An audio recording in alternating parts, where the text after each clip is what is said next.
Okay, so we're going to get ready to paint here.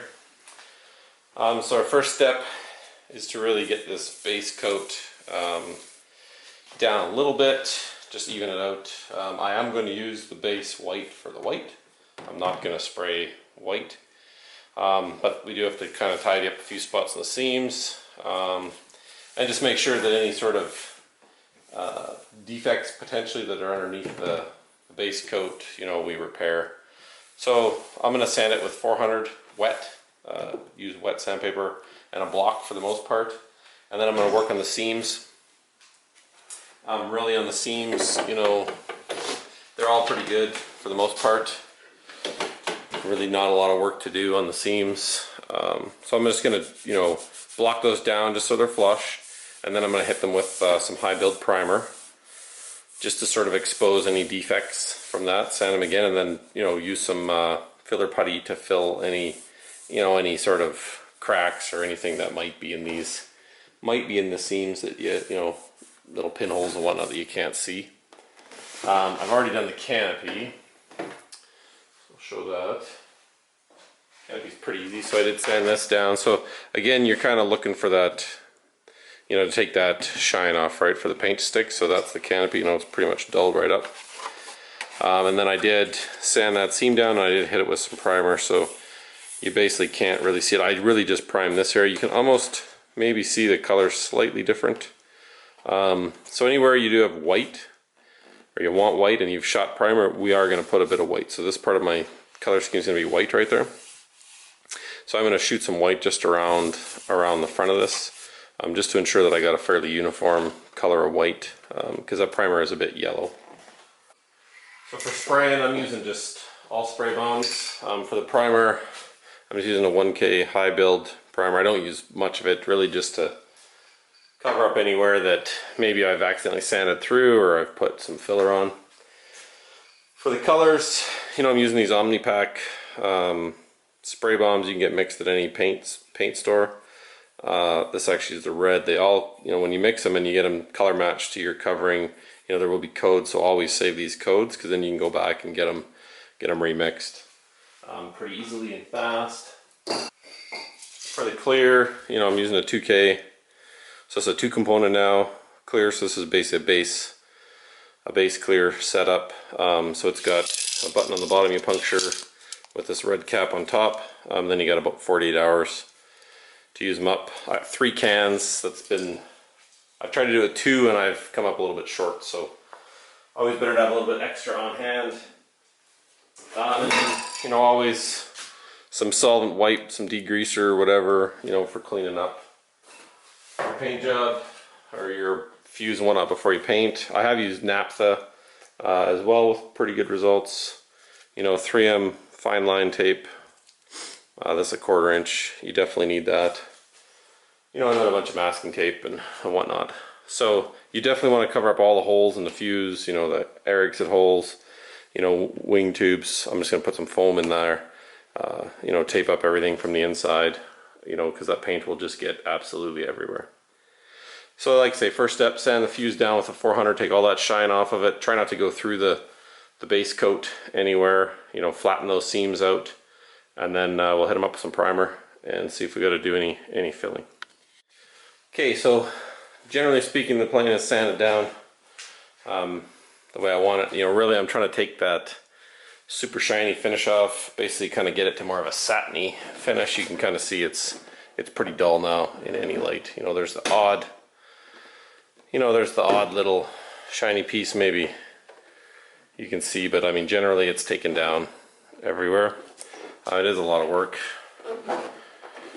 And then I went and I filled in sort of some real obvious defects. There's a couple on the nose there. And this is just using Bondo. Any kind of, filler, icing, whatever, stuff at a paint store will, they'll have all that stuff, right? So you'll be able to get it wherever you get your paint from.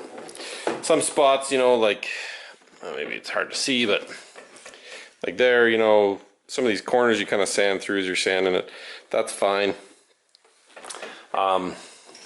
we'll just hit that with a bit of white or a bit of primer. You can kind of see when the canopy's on, you know, that color change of the primer through there. So when I prime this area here to cover that up, it's obviously going to change, you know, and then this is going to be all colors.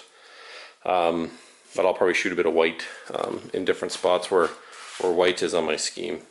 So really what I'm going to do now is go down the whole seam and put some primer on it. Just show you some of the parts of the seam.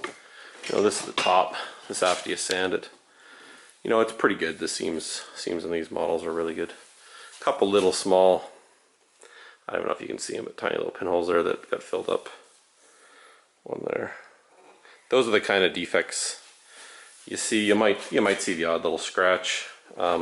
If you dented the fuse while you were building it, you know, that Airex or Herex stuff can dent a little bit.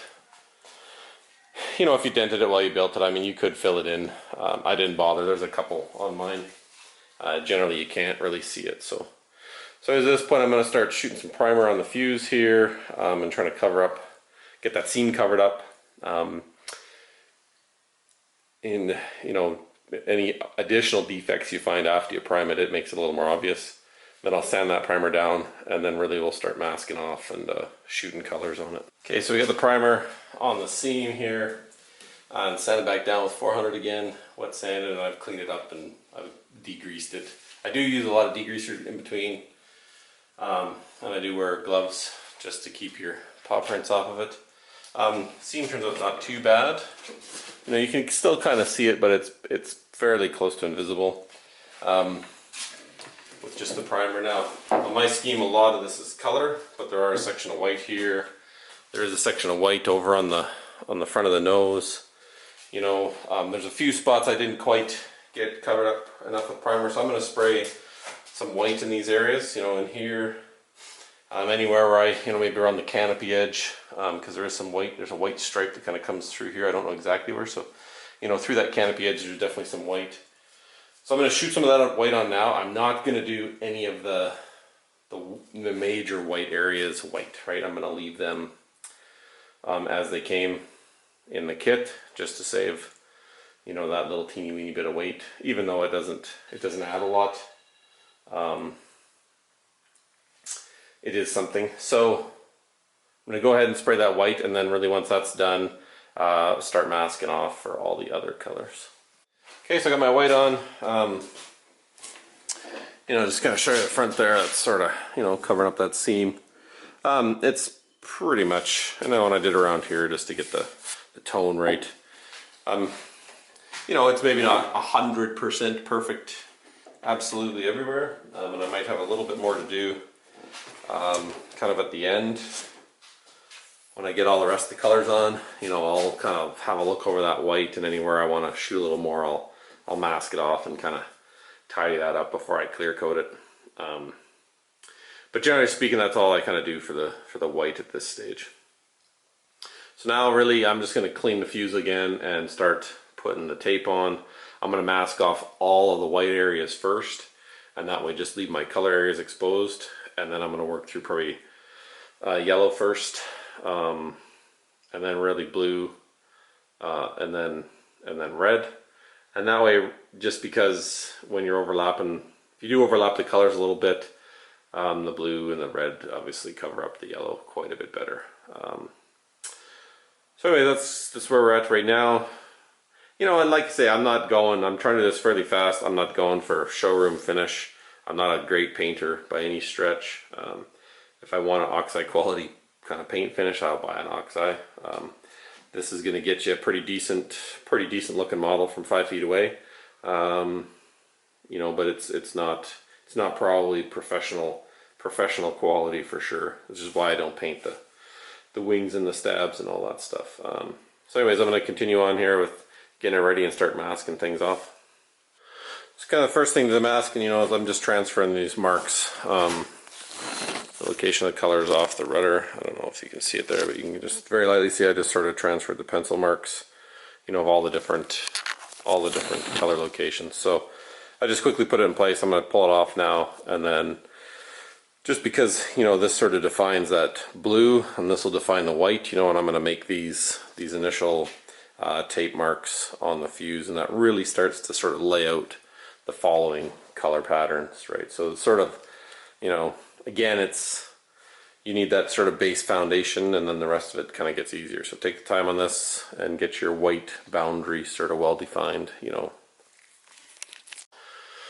So there's all masked up for the yellow. It's probably a more intelligent way to do this, but like I say, I'm not a pro painter. Anyways, I am going to overspray into the canopy because the silver I find really covers anything.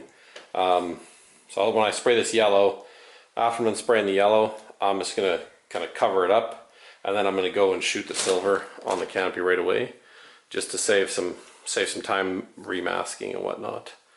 So I'm just going to clean this down with my degreaser again and tack cloth, make sure there's no dust on it, basically, and shake up my rattle can of yellow and start painting. Just for the rattle cans, it is important you shake them up good, so spin them around like this. You hear that ball rolling in the bottom for a while, just to get that paint mixed up at the bottom, and shake them. And you do that a couple minutes, and basically that's what it says in the instructions. And then really for spraying, you know, 6-8 inches away, so kind of somewhere in this range. And then just like a spray gun, just, you know, sort of put on your, you know, basically shoot it on, let it kind of set up. It sets up super fast. This stuff dries in like 10 minutes. You can mask it probably in 30 minutes. So I like to put a bit on, you know, basically as you're rotating around the fuse and you're putting the paint on, it's curing up. So you kind of build that film up, especially on colors like the yellow and the red. There's all the yellow on. So you'll notice the overspray in the canopy. You know, it's fairly significant. Those, you know, those spray cans have a pretty wide, you know, that's probably their spray pattern. So, but when I spray that with silver, I mean, that silver covers that up super quick. And then in fact, I'm gonna just edge it a little bit with some black, so it'll pretty much disappear anyways. So yeah, so I'm gonna leave this set up for a little bit. And then just really mask off kind of this front yellow piece, just cover it up, and then shoot that canopy up real quick tonight. So there's the yellow on and the canopy now done. And now when I've taken some of the masking off, I'm going to do the blue next. So really, you know, this part of the underneath the yellow, so I haven't bothered. The top's red here. This is actually blue back to about here, so I still have to peel a little bit off here, but I probably won't take this tape off. I'll take all this stuff off afterwards. I'll shoot this blue on next, that way I don't have to mask quite as much. And then this line's already the blue line, so I'll just remask this side, reposition it. So I save a lot of the masking paper and reuse it. You know, that's basically it for the yellow. So I'll do the blue, and then I'll do the red, and then I'll do the lettering of the plane. For the canopy, I shot the silver first and then the black. And for the black, I still did with a spray bomb. I just kind of very carefully from the edge, just sort of inch my way in around, and just kind of slowly build it up. Not as good as an airbrush for sure, but you know, for spray can paint, it's super easy, right? It's fast cleanup. There's no real mess or anything. So to continue, this was about really to sand this plane down and get two of the colors, or I guess one of the colors in the canopy done.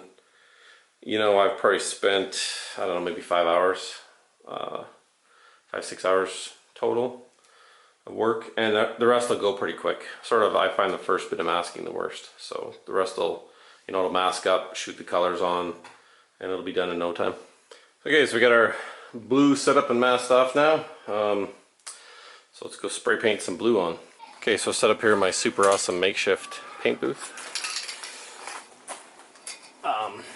Really, you know, this only is a few minutes worth of painting, but I'm not really going to do a whole lot of narration, but just to show you kind of, you know, how quick it is and just sort of the process I use to do the spray painting.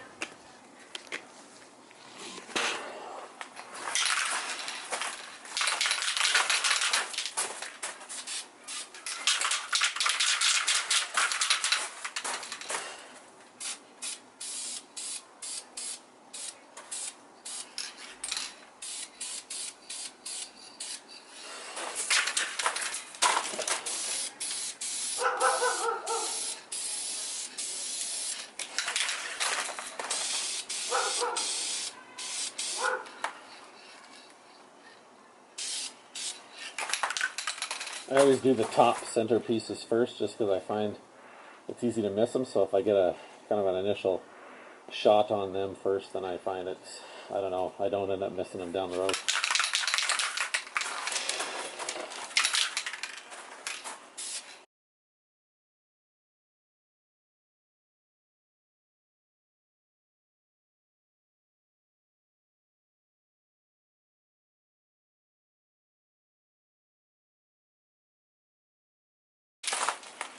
And really, you know, once you're kind of happy to get good uniform coverage, you know, basically that's it. And it's actually almost starting to dry already. So then always empty your spray gun out at the end, just flip it upside down, you know, and spray it till the paint comes out. Keep your nozzle clean. That's basically it. So I'm just finished kind of masking off with the red, and I'm going to also put the name of the model on the side. So I've made with my silhouette, you know, I've made sort of the stencil. This is just regular vinyl, and then I've cut the decal in that I want, and then I've weeded it kind of the opposite way that you would for vinyl, so that the letters are pulled out, and you know, I left the outside border. And then I drew some markings on here, sort of centers of that word. And then, you know, really, I've just used my ruler and I've just lined up, you know, center of the wing, the back, center of the stab at the front, you know, split that in half, you know, and I'm just going to put the center of that logo right on that line. So I've kind of went ahead and set this one up. It was pretty close, and then really all I do is I just take some masking tape and I just hold it in place there with that masking tape. Just go across there. You know, then with my scissors, I'm just going to peel this transfer tape and the vinyl off of here.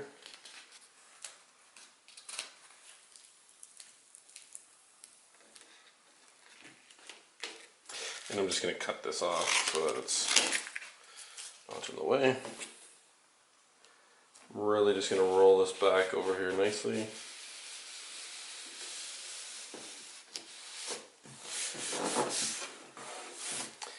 I'm going to do the same on this side.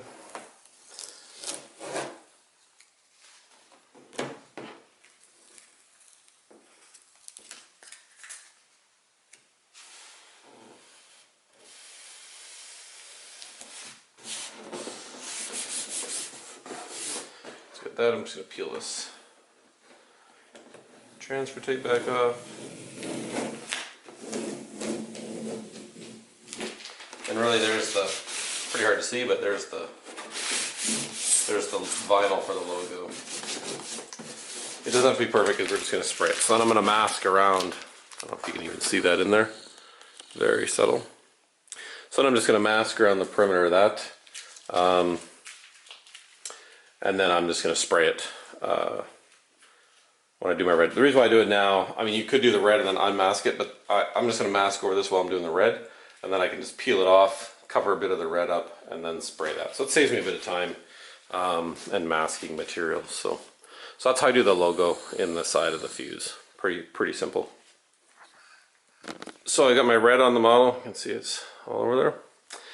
And then what I've done is I've cut a window in the paper masking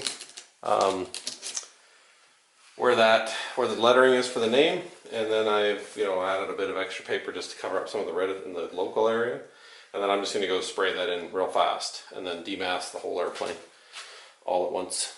So just wanted to show you how I sort of set that lettering up to do that kind of without doing a lot more extra masking work. So there's basically all the paint finished and demasked, so you see how the logo turned out pretty good.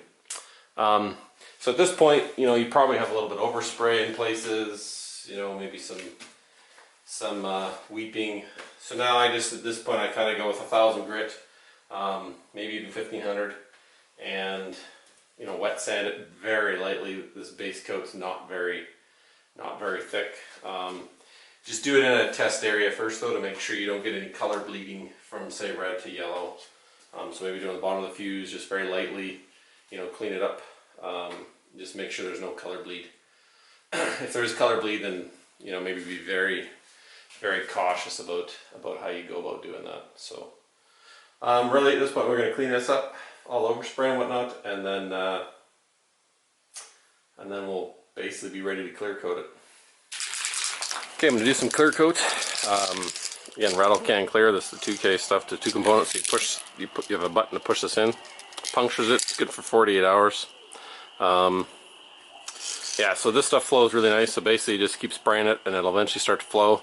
You'll almost get orange peel, and then it'll dissolve and like flow into itself, and it really just comes out awesome. So pretty easy to spray. I'll just kind of, I won't really narrate again. I'll just you'll just be able to watch what I'm doing.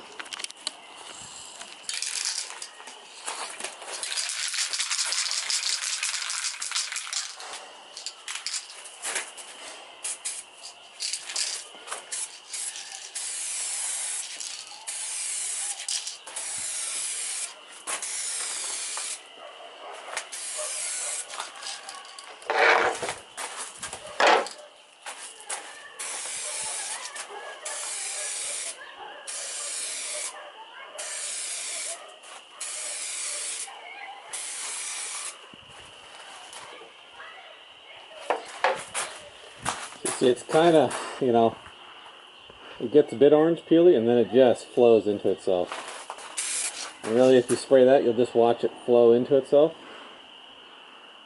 Right, so basically you just kind of keep going until it's sort of flowing everywhere, and then you're done.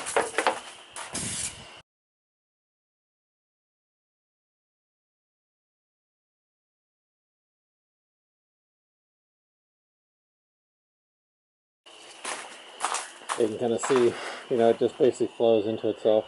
Really, really nice. It's actually super easy clear coat to use. You could probably put on a little bit more than that, but just from a weight perspective. This little top piece now, same thing. And this one shouldn't take long at all.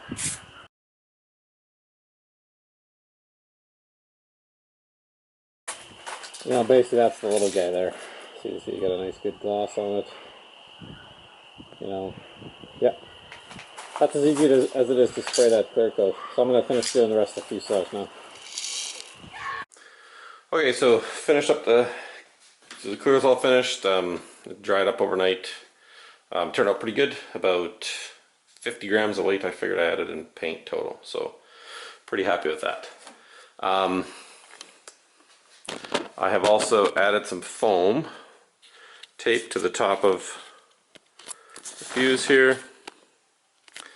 See, this is a little bit different than the other stuff. This stuff is,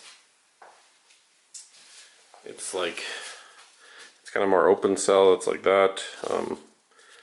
It's very squishy, so it actually compresses, and I use that on the T-can just because I don't have a lot of extra room in here for a thick padding of foam. So this squishes down nice and just absorbs any sort of vibration. I did mark the CG in the top T-can. It's 270 millimeters, which is basically on the wing tube from the leading edge of the wing. On the top T-can, that works out to about 203 from the kind of trailing edge of the T-can. So we got 203, and then I actually kind of file a little groove in the flange where that is. So rather than trying to pick it up by the wing, I just pick it up inside here, and test the CG that way. So that relates to my battery's about there. That's a 5,000 milliamp thunder power, so it's kind of almost halfway. When I put the tray in, I actually put it a bit further forward. So I may end up having to put another rear support in there if I do want to run the battery pack further. Final weight ended up 47.25 with this pack, APC propeller, the Futaba 171 on the rudder and ailerons, 173 on the elevators, 7008 receiver. So you could certainly with, if you really want to get super lightweight, a lighter, maybe a carbon motor mounts, a Falcon prop, maybe a smaller spinner than the 89 millimeter one. you know, I got a 900 milliamp receiver pack. You could probably get down to a 400 or 325 or 500, something like that. You know, 7003 receiver, you know, maybe a smaller servo on the rudder. There's definitely a number of things you could do. You could be under 4,700 grams. You could probably be closer to 4,600 grams pretty easy. You know, I got fairly heavy steel axles and wheels, so lots of opportunity to make this plane quite light. So really that's kind of wraps up most of the, pretty much all the building and finishing on the model. Pretty happy with it. As probably most of you know, I've already flown it before I painted the fuse, so it does fly pretty good. Now I'm really going to get down into the details of trimming. So one of the last items I did here was just putting this top turtle deck on the T-can, and very simple. All I did is I basically just kind of taped it in place and just ran a bead of RTV silicone along there just to seal it up, you know, just real small. I did put a little bit on before I put the piece down, and then just a bead on afterwards and just clean it up with my finger, so it's pretty much invisible. And the stuff, you know, it's basically that kind of stuff. Same thing I used across the mounting brace and on the wing root. So it's really, that's one of the last, pretty much the last item to do on the model, just from a building standpoint.